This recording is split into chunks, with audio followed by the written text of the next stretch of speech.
Now we've shown that the Jewish majority state in Israel was founded on ethnic cleansing and is maintained by ethnic cleansing and apartheid.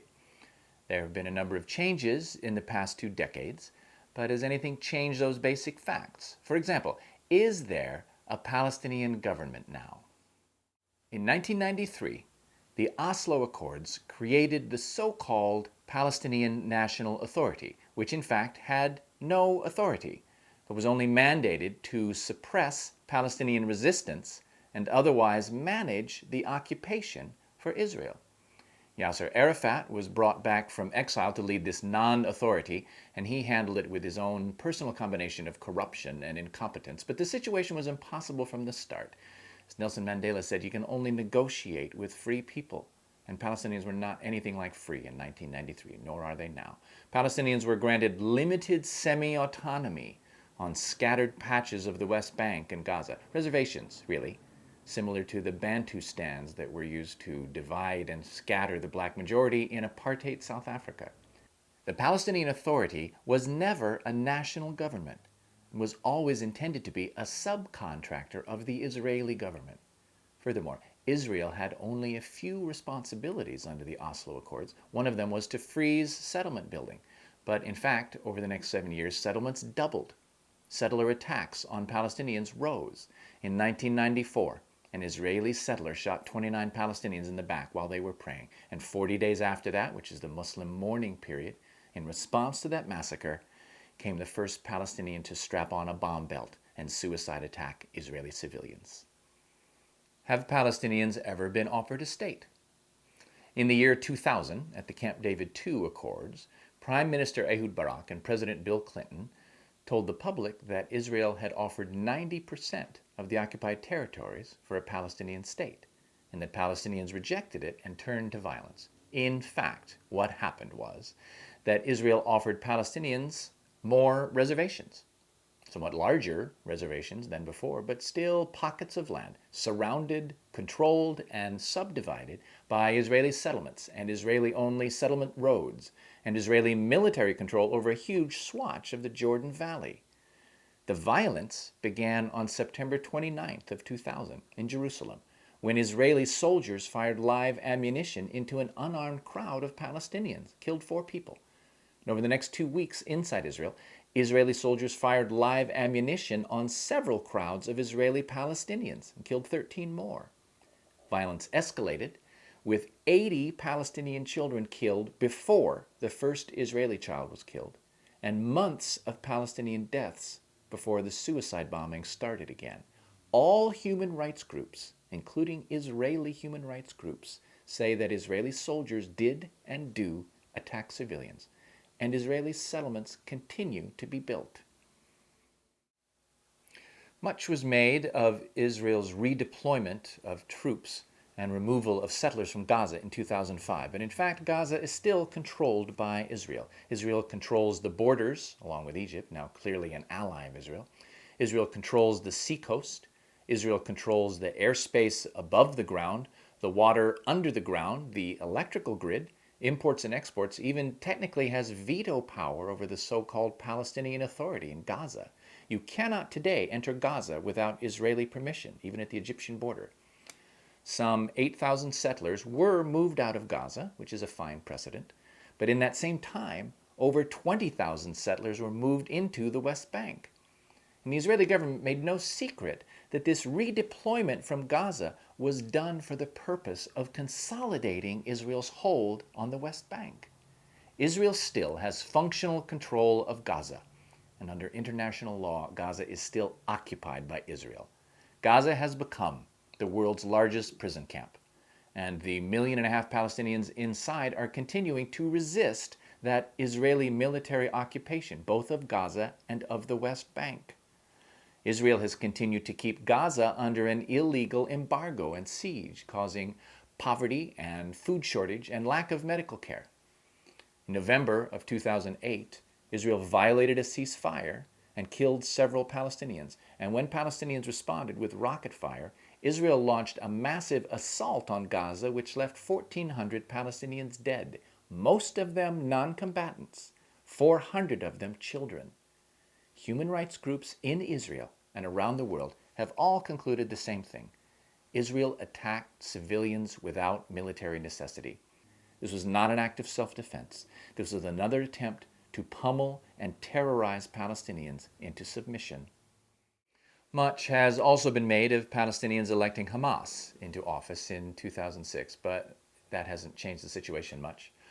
Hamas started out as an Islamic religious party, nurtured and allowed to exist by Israel in its early days, because again, Zionism always needs the image of the religious zealot Arab to maintain its policies. So Hamas was encouraged as a religious counterweight to Arafat and the Palestine Liberation Organization, which were secular and democratic. In 2006, Hamas won a plurality of seats in the so-called Palestinian parliament.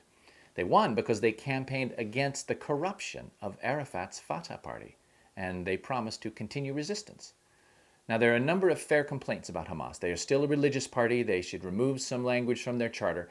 And now they have disgraced themselves by entering into violent conflict with other Palestinians over the powerless ruins of the Palestinian Authority. But they were freely elected. They had already renounced suicide bombing and were well into an 18-month truce with Israel when they were elected. And though they started out as an extremist religious party, they've been moderating their views and calling for a two-state solution, even saying they'll recognize the state of Israel if Israel will recognize a Palestinian state, which has never happened. Alongside of armed struggle, there has always been a tradition of Palestinian nonviolent resistance. Palestinians were using tax resistance and general strikes in the early 1900s. The first Intifada in 1987 was primarily a nonviolent resistance campaign. And the international solidarity movement to end the occupation has been bringing internationals to stand with Palestinians doing nonviolent civil disobedience. Every week, the village of Belin stages nonviolent protests against the annexation wall, and they're not alone.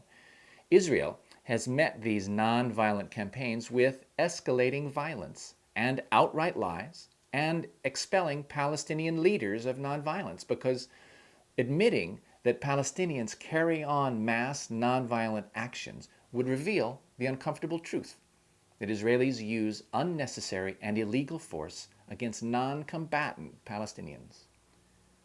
And recently, Palestinians have launched a major international campaign for boycotts, divestments, and sanctions against Israel, modeled on the successful campaign against apartheid in old South Africa. Boycotts and divestment are effective nonviolent tactics, and the campaign is gathering momentum around the world. In fact, even a number of Israeli Jews are supporting the campaign because it is nonviolent, and because as Israelis, they don't want to live in a state that continues to perpetrate war crimes and crimes against humanity. Israel is meanwhile escalating its preconditions and is now demanding that Palestinians recognize Israel not just as a traditional homeland of the Jewish people, but as a Jewish state. Now, a Jewish state is different than an Israeli state. The state of Israel is a nation with Jews and Palestinians and others. A Jewish state is a state defined not by citizenship or nationality, but by ethnic group and even religion. A Jewish state is, by definition, a place where Jews have special status that others do not. Again, what moral or legal reason do Palestinians have to accept that? A Jewish state means apartheid. It doesn't just lead to apartheid, it is apartheid by definition. And a Jewish state on what was Palestine, where Jews are still a minority, cannot be maintained without ethnic cleansing. It's not the job of the international community to impose a one-state or a two-state solution on Palestinians and Israelis. However, apartheid and ethnic cleansing are crimes against humanity, and it is the international community's job, it is our job, to bring those crimes to an end. And how should that be? The two-state solution has many problems. It would not solve the problem of Palestinian refugee return, would be in danger of creating two ethnically defined states instead of one. Plus, the Jewish-only settlements in the West Bank have made it increasingly difficult to see how a viable Palestinian state could be created there. And as we've seen, Israel, with the United States behind it, has made repeated attempts to offer Palestinians a fake state, a collection of reservations or Bantustans, surrounded, controlled by Israel, in both the West Bank and Gaza. A two-state solution will not work if one of the states is really a prison camp. The one-state solution, with one person, one vote, has much to recommend it, but also has problems. Jews would likely be a minority in such a state, which is a difficult pill for them to swallow given the history of persecution of Jewish minorities. They may have to swallow it, though, if Israel keeps rendering the two-state solution impossible. And we should remember that even in a one-state solution, equal rights are not guaranteed. Some Palestinians are concerned that in a combined state for Israeli Jews and Palestinians, Palestinians could still be disempowered and segregated, even if they were a slight majority. Both apartheid and ethnic cleansing could continue in a combined state if the power structure remains the same. So what now? Since Israel was founded on ethnic cleansing, should there be some vast punishment? Should Israeli Jews all leave? No, no more than we can all leave the United States, because our country was founded on ethnic cleansing too. What they have to do is stop denying the ethnic cleansing in the past and stop the ethnic cleansing in the present. They have to stop criminalizing Palestinians for resisting that ethnic cleansing, because criminalizing Palestinians for resisting ethnic cleansing leads to more ethnic cleansing. You can find racism on both sides, anti-Jewish racism among Palestinians, and the far more prevalent and unchallenged anti-Arab racism among Israeli Jews, but that individual racism is not the main problem. The important problem is the system of racism that privileges Jews and persecutes everyone else.